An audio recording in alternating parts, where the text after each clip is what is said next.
ఏడు శనివారాల పూజ గురించి ఇంకా నాకు తెలిసిన కొన్ని విషయాలు ఫుల్ వీడియోలో కూడా అప్లోడ్ చేశాను. దీని కింద లింక్ ఇస్తున్నాను, అది కూడా చూసేయండి. మార్నింగ్ పూజ అయిన తర్వాత మా ఊర్లో వెంకటేశ్వర గుడికి తొలి హారతి వెళ్ళాను, మీరు కూడా చూసేయండి. కుంఠము కాణా చైన కొండ తెట్టెలాయ మహిమలి తిరుమల కొండ తిరుమల కొండ కట్టెదురా వైకుంఠము కాణా చైన కొండ తెట్టెలాయ మహిమలి తిరుమల కొండ తిరుమల కొండ తిరుమల కొండ తిరుమల కొండ.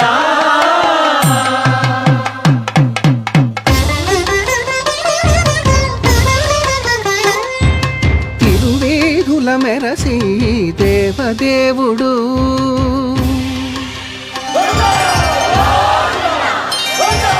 తిరువేధుల మెరసి దేవదే